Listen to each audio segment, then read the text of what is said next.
When the price of gold doubles, it's not a bull market, it's a death certificate for empires, and it has never been wrong. When gold doubles in price, it's not investors getting rich, it's empires preparing to die. In the shadows of Rome's final century, senators hoarded gold coins while the denarius crumbled to worthless copper. Spanish nobles melted down their New World treasure, converting silver into gold as their empire bled out across European battlefields. Ming Dynasty officials loaded gold onto carts in the dead of night, fleeing Beijing before the rebels arrived. British aristocrats quietly moved their wealth from pounds into gold vaults in 1931, and within 40 years, the empire that ruled a quarter of the earth had dissolved into history. For empires. For collapses. One identical warning sign that screamed the truth before anyone else admitted it. It doesn't matter if you're the most powerful military on earth. It doesn't matter if you're the global reserve currency. It doesn't matter if economists call you too big to fail or politicians promise you're different this time. The gold price doesn't lie. It never has. Because gold isn't reacting to investment trends or market sentiment, it's measuring something far more fundamental, the moment when the people who run an empire stop trusting the empire's own money. Gold doubling is the signal of elite capital flight.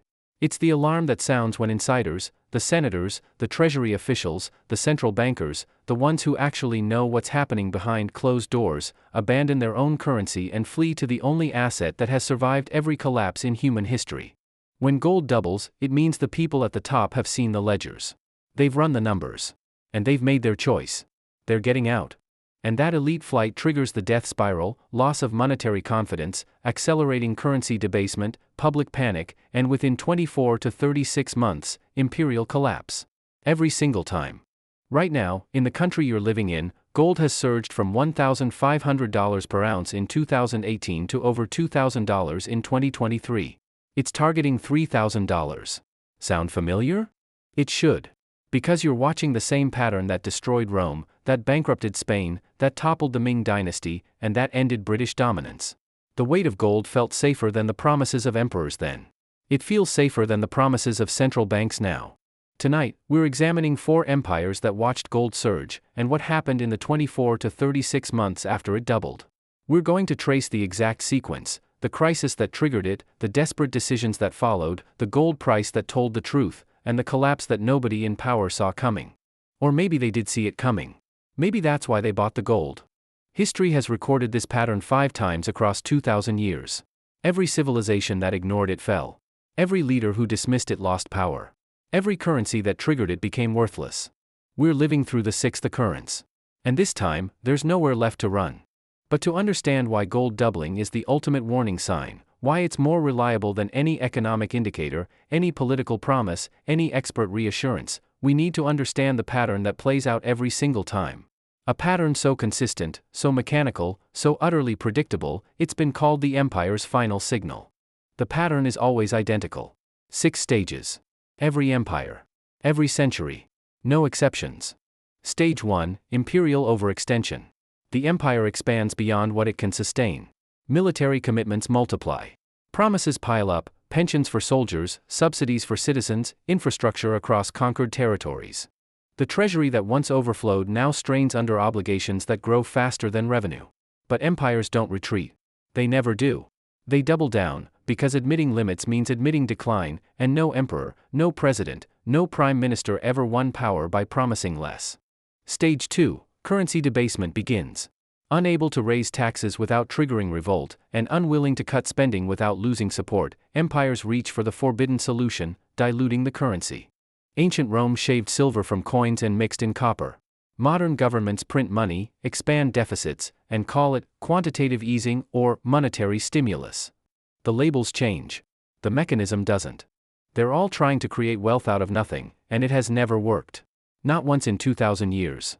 Stage 3, elite recognition phase. Here's where it gets critical. The insiders, the senators, the treasury officials, the central bankers, the ones who see the real numbers behind the propaganda, they recognize the currency is doomed before the public does. And they act. Silently. Methodically. They convert their wealth to gold while publicly insisting everything is fine. Watch what they do, not what they say. Because the people who run the empire abandon its currency before the empire itself falls. Stage 4, gold doubling event. When enough insiders flee to gold, the price doubles. This is the public warning sign, the moment when the market screams what officials won't admit. Gold is silent, heavy, and indifferent. It doesn't care about your empire's propaganda, your economic theories, or your military superiority. It just reflects reality. Confidence is collapsing. Stage 5, Mass Panic Phase. Now the public finally sees what the elites saw months or years earlier. They rush to gold. They dump the currency. But it's already too late. The moment gold starts moving, the death spiral has begun. Currency collapses accelerate exponentially. What took months to double now doubles in weeks, then days. Stage 6, Imperial Collapse. Within 24 to 36 months of the gold doubling event, the empire loses reserve currency status, military power contracts, and political chaos erupts. The timeline varies slightly. Rome took longer than Ming China, but the destination is always the same.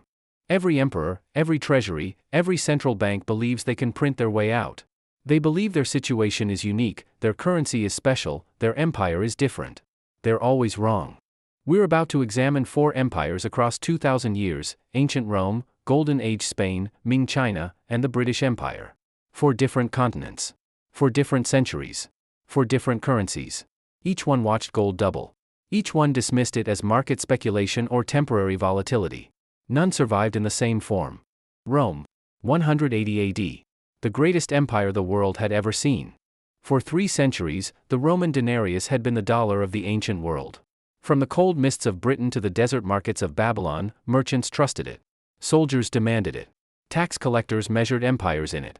The coin contained 95% pure silver. You could feel its weight in your hand, see the sharp profile of Augustus stamped on its face, bite it and taste the metal that backed the most powerful empire in human history. 300 years. 50 million subjects. Legions that had never lost a major war. If any currency seemed eternal, it was this one. But by 235 AD, the treasury was empty. Decades of military overextension had stretched the legions thin across thousands of miles of hostile frontier. The plague of Cyprian had killed millions, decimating the tax base. Persian armies hammered the eastern borders. The costs kept rising. The revenues kept falling. And Rome, like every empire before and after, refused to admit it couldn't afford its obligations. So they made the decision. Emperor Caracalla was first. He needed to pay his expanded legions, so he debased the denarius, reduced the silver content from 95% to just 50%. Cut it in half. The coins still looked the same. They still bore the imperial seal. But half the value had simply vanished, melted away to fund promises the empire couldn't keep. The empire pretended nothing had changed. The soldiers knew better. Gallienus took it further. By 260 AD, the denarius contained just 5% silver, a 90% debasement in one generation. Citizens would bite the coin and taste copper, not silver. They'd scratch the surface and watch the thin silver coating flake away like dead skin, exposing the base metal underneath. The currency of Rome, the coin that had built aqueducts and paid legions and conquered the known world, was now worthless trash wrapped in a thin imperial lie. Roman civilization was falling apart, one debased coin at a time. And the gold price screamed the truth. Under Augustus, 1 gold aureus equaled 25 silver denarii. Fair. Stable. Trusted. But as the denarius collapsed, watch what happened to gold. By Caracalla's reign, 1 aureus equals 50 denarii. Gold had doubled. By Gallienus, 1 aureus equals 100 denarii. Doubled again. By 270 AD, under Aurelian, 1 aureus equals 1,000 denarii or more. Gold had increased 40 times over, not because gold became more valuable, but because the denarius had become worthless. The gold price was telling the truth that emperors refused to speak. And the elites heard it first. Senators quietly converted their fortunes to gold. Wealthy merchants hoarded gold coins, refusing payment in debased silver. Military commanders demanded gold or threatened mutiny. If you can't trust the emperor's silver, you hold the emperor's gold. The people who ran the empire were abandoning its currency while publicly insisting everything was fine. Sound familiar? The soldiers, paid in worthless copper coins, mutinied. They assassinated emperors with brutal efficiency. Maximinus Thrax, murdered by his own troops. Gordian I and II, killed within weeks. Pupienus and Balbinus, dragged through the streets. Philip the Arab, slain in battle by his successor who would himself be killed within months. 50 emperors in 50 years, an average reign of 12 months, because the legions that held the empire together no longer believed in its money. The middle class, shopkeepers, artisans, small landowners who had saved in denarii, were wiped out overnight. Their life savings, accumulated over decades, became worthless. Cities emptied as trade collapsed. You can't have commerce when nobody trusts the currency. You can't have civilization when the medium of exchange is a government lie. By 260 AD, the empire had fractured into three separate entities: the Gallic Empire in the west, the Palmyrene Empire in the east, and a rump Roman state in between, barely holding on. The crisis of the 3rd century, 50 years of chaos, assassination, and collapse, all traced back to one decision: debase the currency to pay obligations the empire couldn't afford. Rome recovered, technically. Emperor Aurelian reunited the fractured pieces. Diocletian reformed the currency. But Rome never regained its former power. The legions never again inspired the same fear. The denarius never again commanded the same trust. The gold price had already told the truth: the empire had broken itself, and all the military might in the world couldn't put it back together. From 95% silver to 5% silver. From one currency to chaos. From global dominance to civil war. 50 years from crisis to catastrophe. The pattern had been established. And gold had recorded every stage of the collapse. Rome's collapse took 50 years. The next empire learned nothing, but their collapse would be faster, and the gold signal even clearer. Fast forward to 1600. Spain stood atop the world. The Spanish Empire controlled 80% of the world's silver supply. The mines of Potosi, in what is now Bolivia, produced such staggering quantities of silver that treasure fleets sailed from the New World to Seville carrying tons of the precious metal. Literally tons. The mules that hauled it from the ships to the treasury collapsed under the weight. Silver bars stacked in warehouses. Silver coins flooded European markets. Spain was drowning in wealth, and the world called it the empire on which the sun never sets. And yet, by 1650, Spain was bankrupt, starving, and broken. Here's the paradox that every economics textbook should teach but most ignore: Spain had all the silver in the world, but it couldn't afford bread. The crisis unfolded exactly as the pattern predicts. Military overextension. The 80 Years' War bleeding the treasury dry as Spain tried to crush Dutch independence. The catastrophic defeat of the Spanish Armada. Wars in Italy. Wars in Germany. Wars everywhere, all the time, funded by silver that poured in from the Americas and poured right back out to pay foreign mercenaries and service crushing debts. The silver was infinite. The obligations were more infinite. So the crown made the decision. They debased the vellon, the copper coinage used for everyday transactions. They mixed cheaper metals into the coins, reduced the weights, stamped them with higher face values. They declared the first bankruptcy in 1607, simply refusing to pay their debts. Then another in 1627. Then another in 1647. 3 bankruptcies in 40 years. The most powerful empire on earth, controlling more silver than had ever existed in human history, repeatedly admitting it was broke. And they confiscated private gold. When the government's money fails, governments always come for yours. Watch what happened to the gold price. In 1600, 1 gold escudo equaled 10 silver reals. Standard. Stable. Trusted. But as Spain flooded Europe with silver, inflating prices across the continent while debasing copper coins at home, gold started moving. By 1626, 1 escudo equals 20 reals. Gold had doubled in silver terms. By 1650, 1 escudo equals 40 reals. Doubled again. The more silver Spain produced, the more worthless silver became, and the more clearly gold reflected the truth: this empire was collapsing under the weight of its own wealth. The elite saw it first. They always do. Spanish nobles quietly converted their silver holdings to gold. Merchants who had made fortunes in New World trade moved their wealth to gold coins and smuggled them north, to Amsterdam, to London, to anywhere that wasn't Spain. The gold left Spain before the empire did. By the 1640s, foreign bankers wouldn't lend to the Spanish crown at any interest rate, because they knew what the gold price was screaming: Spain was finished. The human cost was surreal. In Seville, treasure fleets unloaded mountains of silver from the Americas, so much silver that the docks literally sagged under the weight. Yet 200 miles away in Madrid, families melted down their silver candlesticks, their heirloom plates, their wedding gifts, just to afford flour. The empire was rich in metal, poor in everything else. Spanish peasants starved while silver coins piled up in counting houses. Bread riots erupted in city after city. Workers were paid in debased copper coins that merchants refused to accept. The middle class, small landowners, shopkeepers, craftsmen, watched their savings evaporate as inflation destroyed purchasing power faster than wages could rise. You can't eat silver. You can't feed your children with metal bars. And when your government has so much of something that it becomes worthless, all the mines in the world won't save you. The political consequences came swift and final. By 1648, Spain signed the Treaty of Westphalia, formally recognizing Dutch independence after 80 years of war. The Netherlands, a tiny collection of provinces that should have been crushed, had outlasted the world's wealthiest empire. By 1659, Spain ceded territory to France. By 1700, Spain had collapsed from Europe's dominant superpower to a second-rate power, dependent on foreign alliances and dynasties to maintain even nominal influence. The empire that had conquered the New World, that had flooded Europe with silver, that had seemed invincible in 1600, was broken by 1650. 50 years. 3 bankruptcies. A gold price that doubled, then doubled again, screaming the truth that kings refused to hear. Gold knew Spain was finished even while silver poured in. Because gold doesn't measure how much money you print. It measures whether anyone still believes in it.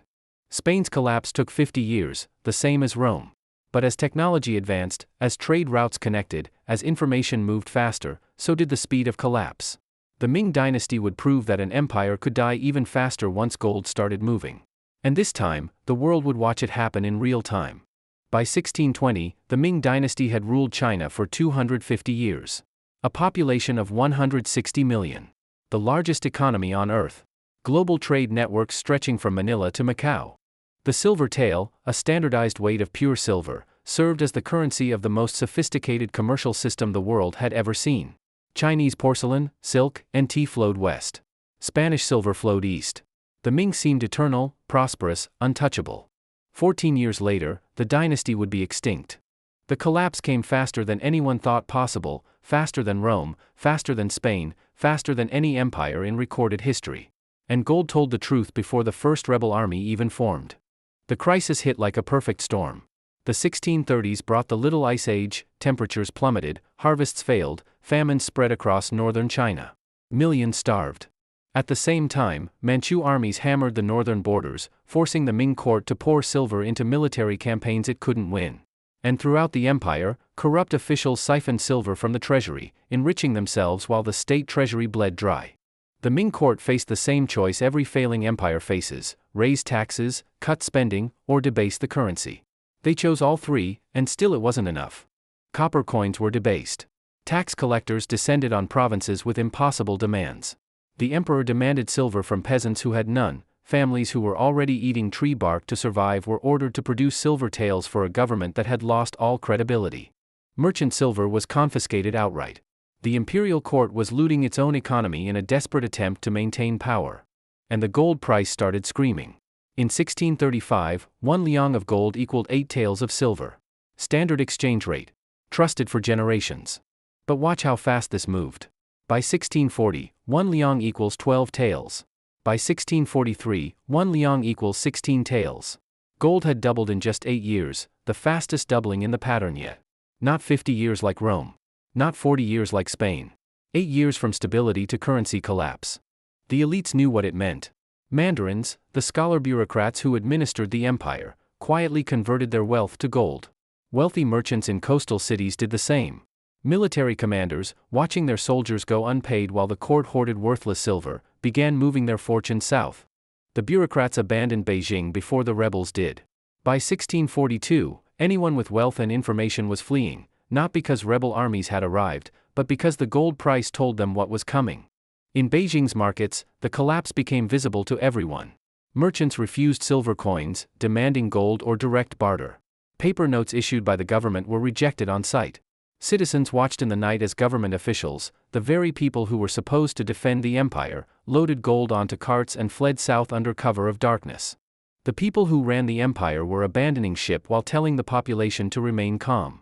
The human cost was apocalyptic. Famines killed millions across northern China. In Shaanxi province, peasants stripped bark from trees and boiled it into a paste just to fill their stomachs. Children starved in the streets of cities that had once been prosperous. The imperial army, unpaid for months, began deserting in mass. Soldiers who had defended the empire now joined rebel bands just to eat. Li Zicheng, a former postal worker turned rebel leader, raised an army from the desperate and starving. His message was simple: the Ming court had failed, the currency was worthless, and the only solution was to tear it all down. By early 1644, his rebel army marched on Beijing. The imperial forces, unpaid and demoralized, barely resisted. On April 25, 1644, Li Zicheng's forces breached the walls of Beijing. The Chongzhen Emperor, the last Ming Emperor, fled to Jingshan Park overlooking the Forbidden City. He hanged himself from a tree. In his suicide note, he blamed corrupt officials and fate. He did not mention the currency collapse. He did not mention the gold price that had been warning him for 8 years. Emperors never do. When the rebels stormed the imperial treasury, they found it empty. The gold had already left. The Ming Dynasty, 250 years of rule, 160 million subjects, the wealthiest empire on earth, had collapsed in 14 months from gold peak to extinction. The Manchu Qing conquered the ruins. The transition period killed an estimated 25 million people. One of the deadliest collapses in human history, compressed into less than 2 years. From gold doubling to imperial extinction, 14 months. The pattern had accelerated. Rome took 50 years. Spain took 50 years. Ming China took 14 months. Technology hadn't just advanced, it had weaponized the collapse cycle. Information moved faster. Trade routes were tighter. When confidence broke, it broke everywhere at once. Ming's collapse took 14 months from gold peak to extinction. But the pattern wasn't finished, it would repeat one more time in the modern era, with an empire that believed it was immune to history, that thought its currency was backed by more than military force and tradition. An empire that controlled a quarter of the Earth's surface and believed the sun would never set on its power, the British. The British Empire. 1920s, the largest empire in human history. A quarter of the Earth's land mass painted red on the map. 400 million subjects. The Royal Navy patrolling every ocean. The pound sterling, backed by gold, trusted globally, the world's reserve currency for over a century. If you wanted to trade internationally, you traded in pounds. If you wanted to store wealth safely, you held pounds. The sun never set on British territory, and everyone believed it never would. The British believed they were different. They had the gold standard. They had centuries of financial stability. They had beaten Napoleon, industrialized the world, and built an empire that made Rome look provincial. Surely the pattern that destroyed lesser empires couldn't touch Britain. Gold knew better. By 1931, the cracks were showing. World War I had left Britain drowning in debt, war bonds that needed servicing, pensions for millions of veterans, reconstruction costs that never seemed to end. The Great Depression hammered global trade, collapsing the export markets that Britain depended on. And maintaining a global empire, troops in India, Africa, the Middle East, Asia, cost more every year while revenues fell. The British Treasury faced the same equation that had destroyed Rome, Spain, and Ming China, obligations greater than revenue, and no way to close the gap. On September 21, 1931, Britain made the decision that ended an empire. They abandoned the gold standard. The currency that had ruled the world for a century, that had been good as gold in every port and every market, was suddenly just paper backed by nothing but the government's promise. The pound was immediately devalued by 30%. Wealth vanished overnight, not physically, but mathematically, as the purchasing power of every pound note dropped by nearly a third. The British government had chosen inflation over austerity, currency debasement over spending cuts, the printing press over fiscal discipline. And watch what happened to gold. In 1931, gold was priced at £4.25 per ounce in pound terms. By 1940, after years of inflation and monetary expansion to fund World War II, £8.50 per ounce. Gold had doubled. By 1971, when the Bretton Woods system finally collapsed and Nixon closed the gold window, £14 per ounce and rising. Gold had tripled from the 1931 baseline. The pattern held. The gold price told the truth while politicians insisted everything was under control. The elites moved first. They always do. British aristocracy, the lords and ladies whose families had built the empire, quietly converted pounds to gold and moved their wealth offshore. City of London bankers, the financial masterminds who had financed empires and wars, transferred assets to New York and Zurich. The lords who built the empire were the first to abandon its currency. By the late 1940s, Britain was borrowing from the United States just to maintain basic government functions. The gold had moved from London to New York, and it wasn't coming back. The human cost played out in slow, grinding austerity. In 1946, London families, the same families whose grandfathers had ruled India, whose fathers had commanded global trade routes, stood in bread ration lines. Rationing that had started during the war continued for years after victory. The empire that had fed the world couldn't feed its own children. The pound note in their pocket was worth half what it had been in 1931, and everyone knew it would be worth less tomorrow. Savings accumulated over lifetimes evaporated. The British middle class, the backbone of imperial administration and commerce, watched their wealth dissolve in slow motion. Gold sat in vaults in New York, Fort Knox, Switzerland. No longer theirs. No longer accessible. The financial power had shifted west, and Britain had become a debtor, not a creditor. The political consequences unfolded across 4 decades. India gained independence in 1947, the jewel of the empire, gone. Palestine, gone. Burma, gone. Throughout the 1950s and 60s, colony after colony gained independence, not primarily because of liberation movements, but because Britain could no longer afford to hold them. Empire requires currency credibility. When your money is worth less every year, you can't pay soldiers to garrison foreign territories. By 1965, the British Empire had effectively dissolved. The pound lost its reserve currency status completely. The dollar, backed by American gold reserves, American industrial power, American military dominance, became the new global standard. Britain, once the financial center of the world, became a junior partner in the American-led order. A former empire taking instructions from its former colony. From gold standard abandonment to empire liquidation, 40 years. Slower than Ming China's 14 months, but the destination was identical. The pattern was now complete and modern. For empires across 2,000 years, all destroyed by the same sequence. Currency debasement. Elite flight to gold. Gold price doubling. Collapse within a generation. Rome took 50 years. Spain took 50 years. Ming took 14 months. Britain took 40 years. Different speeds, identical pattern. And in every case, gold told the truth first. Britain's 40-year decline from gold crisis to irrelevance set the stage for the dollar's dominance. The United States inherited the empire's role, global reserve currency, military reach, financial power. For 80 years, the dollar has held that position. But now the pattern is repeating. And this time, the empire in question is the one you're living in. Right now, the United States is in the exact same position as Rome in 235 AD, Spain in 1600, Ming China in 1635, and Britain in 1931. Every indicator. Every warning sign. Every stage of the pattern. It's all happening again. And gold is screaming the truth while officials insist everything is fine. Look at the gold price. In 2015, gold traded at $1,200 per ounce.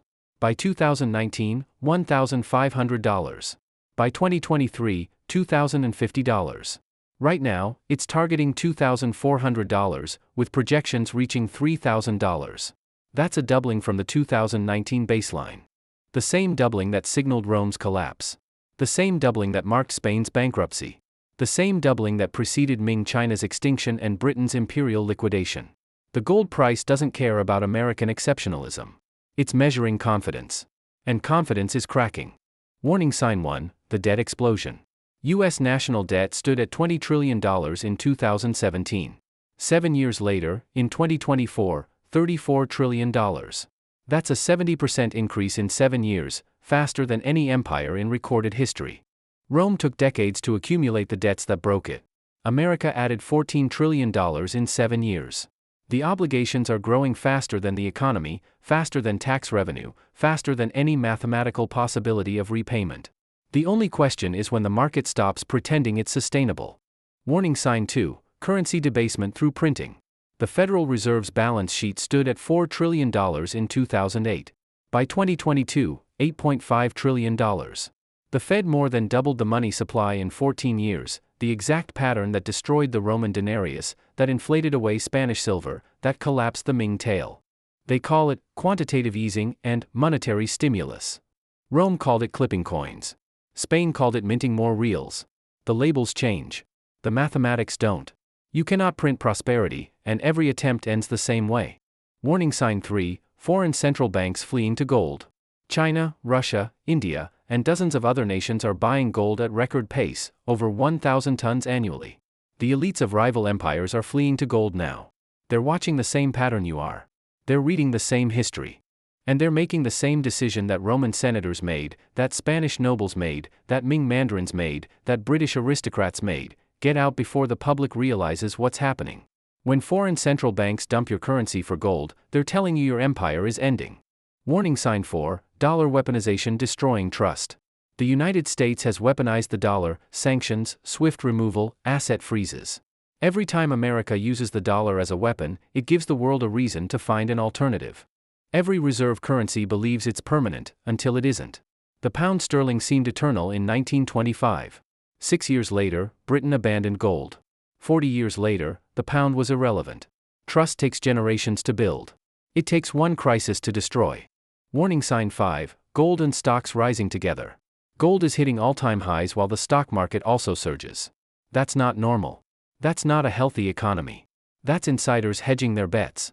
The wealthy are buying stocks with printed money while simultaneously buying gold as insurance against that same money becoming worthless. They're playing both sides because they don't know which asset survives, so they're buying both. You can feel it. The confidence is cracking. Here's what should terrify you about timing.